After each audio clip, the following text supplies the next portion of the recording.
गया। वहां से मैं सामने की जानिब चला तो सामने किला नजर आया। मैं बेखटके किला के अंदर चला गया। किला अंदर से इतना हुसैन और उम्दा था कि मैंने आज तक ऐसी इमारत नहीं देखी थी। सजावट का ये आलम था कि यूं मालूम होता था कि गोया हफ्त इकलीम का ज़रो जवाहिर इसकी सिनाई में खर्च किया गया है।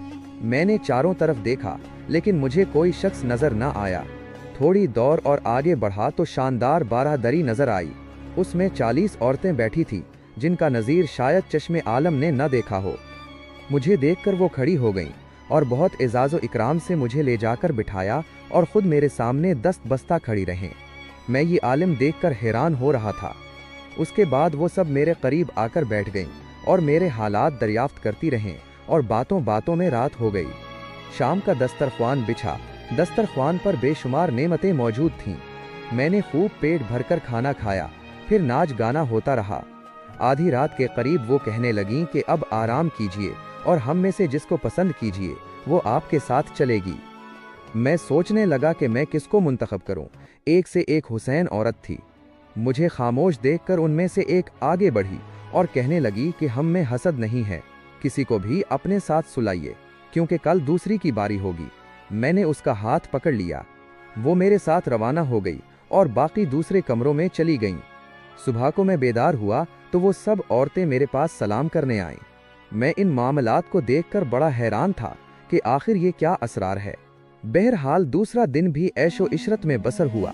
शब को हस्बे मामूल एक दूसरी औरत मेरे पास होती।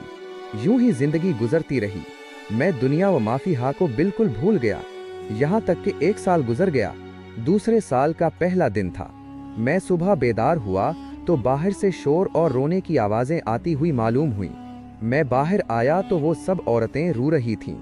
मैंने सबब दरियाफ्त किया तो कहने लगीं कि अब हम आपसे रुखसत हो रही हैं। मैंने पूछा क्यों? वो बोले कि हम सब मुख्तलिफ शहरों की शहजादियां हैं। तफरीह तबा के लिए 1 साल इस मकान में हमारा क़याम रहता है और दूसरे साल के पहले दिन हम यहाँ से 40 रोज़ के लिए बाहर रहेंगे और उसके बाद फिर 1 साल के क़याम के लिए लौट आएंगे। अब तक यहाँ से बहुत से लोग आए और साल भर रहे, लेकिन हमारे जाने के बाद हमारी हिदायत के खिलाफ किया और नुकसान उठाया। खुदा जाने वो जिंदा हैं या मर गए, उनके मुताल्लिक कुछ मालूम नहीं। अब हमसे आप यहाँ की कुंजियाँ लीजिए और आराम व बेफिक्री के साथ रहिए। सारे किला में घूमिए फिरिए, लेकिन इस कमरे को ना खोलिए वरना नतीजा के आप जिम्मेदार होंगे। ये कहकर कुंजियाँ मेरे सुपुर्द की और खुद चली गईं। 39 दिन तक मैंने उनकी हिदायत पर अमल किया, लेकिन होने वाली बात होकर रहती है। 40वीं रोज मुझसे